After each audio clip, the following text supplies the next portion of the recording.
Hello student, good day to all of you. Today we are going to study Organization of Commerce subject, chapter number 4, Business Services. In this lecture we are going to study types of insurance. First type, life insurance.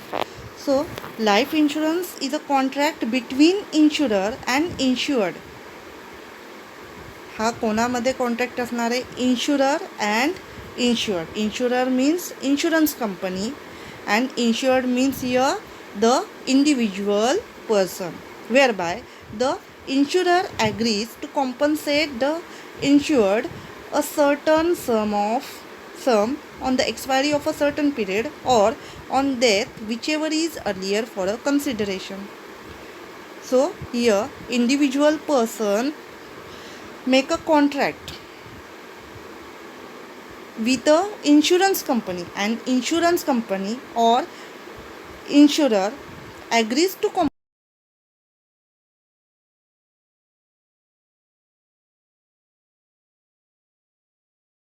सम जे काय तो policy premium असणार आहे तो paid करणार आहे particular पिरियडपर्यंत, आणि तो पिरियड कंप्लीट झाल्यानंतर किंवा त्याचं डेथ जे काही लवकर असेल, whichever is earlier for a consideration, ते काय असणार आहे? कन्सिडर करणार.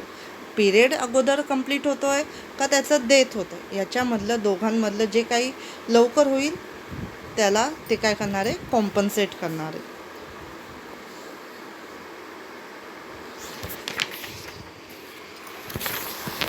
Next, types of the insurance policy, life insurance policy.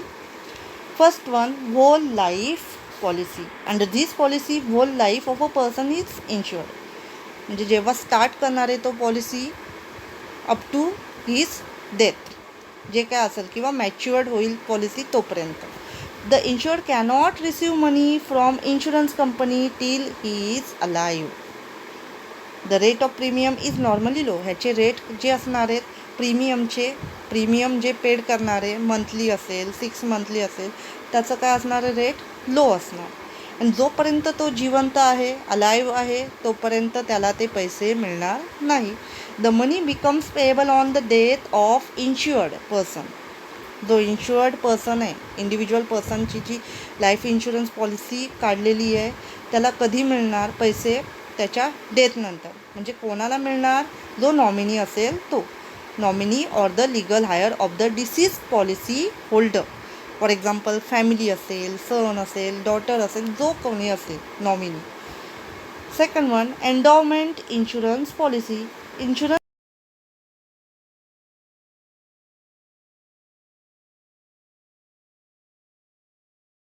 etc. for specific period. The sum assured along with bonus is given on the death of the insured to dependents or on the expiry of the specific period. मग आता जी पण सम असणार आहे, amount असणार आहे, ती amount कशासोबत मिळणार आहे? बोनस पण मिळणार आहे त्याच्यावरती.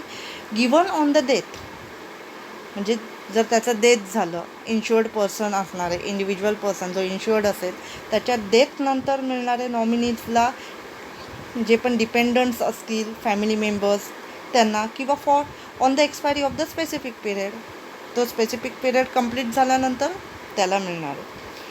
Third one, the term insurance policy. Term insurance policy is taken for a specific period. Term insurance policy has lowest premium among all insurance policies. जेवढ्या पण इन्शुरन्स पॉलिसीज आहेत त्याच्यामध्ये लोवेस्ट प्रीमियम कोणाचं आहे? Term insurance policies. आणि ते specific पिरियडसाठी असणार. Premium is fixed and does not change during the term of the policy. For example 5 इयर्सचं असेल, 5 इयर टर्म पॉलिसी असेल लाईफ इन्शुरन्स. सो बिटवीन दिस पिरियड प्रीमियमची अमाऊंट काय होणार आहे? चेंज होणार नाही आहे. ती कशी असणार आहे? फिक्स्ड असणार.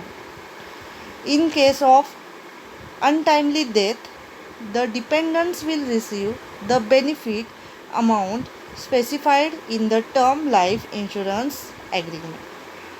फॉर एक्झाम्पल ती जी पॉलिसी असणार आहे ती मॅच्युअर्ड होण्याच्या अगोदरच जर त्या इन्शुअर्ड जो इंडिव्हिज्युअल पर्सन आहे ज्याच्या नावावरती पॉलिसी आहे त्याची डेथ झाली तर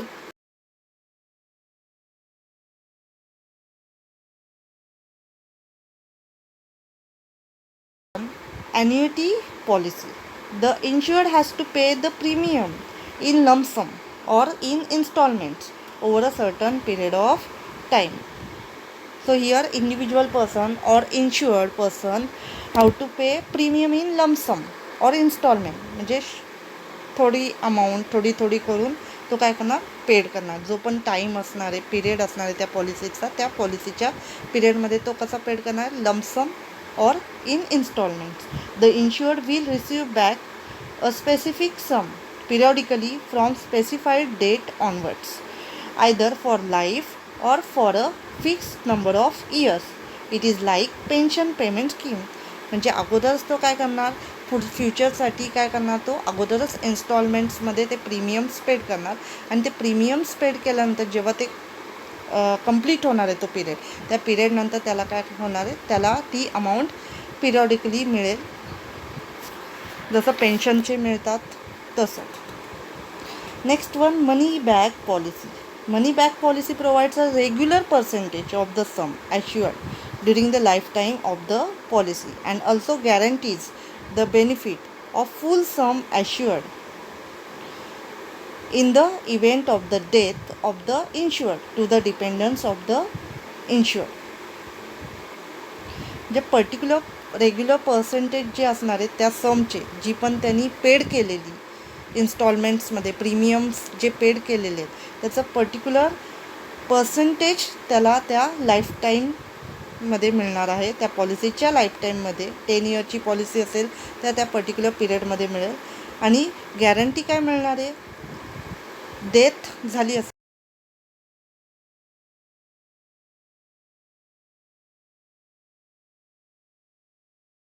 डिपेंडंट्सला मिळणार. Generally the money back policy is available for 4 terms, that is 12 years, 15 years, 20 years, 25 years etcetera. Next, child insurance. A child insurance policy is a savings cum investment plan that is designed to meet child's future financial needs. For example, for the educational needs, if any parents want to invest in insurance, मग ते फ्युचरसाठी ते काय असणार आहे, ते plan करून ठेवणार. A child insurance policy allows kids to live their dreams. Child insurance policy gives you the advantage to start investing in the children's plan right from the time the child is born. जन्म झाल्यानंतरच start होणार आणि जेव्हा तो मोठा होईल त्याच्या educational पर्पजसाठी ते यूज होणार. And provisions to withdraw the savings once the child reaches ॲडल्टहुड.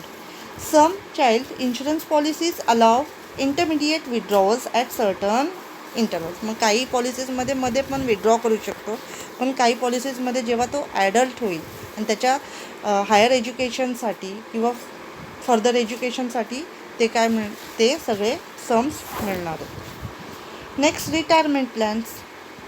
पेन्शनसारखंच असणार आहे. A saving and investment plan that provides insured and income during retirement is called retirement plan.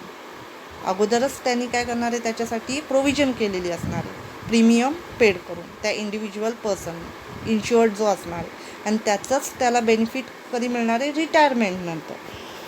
On maturity this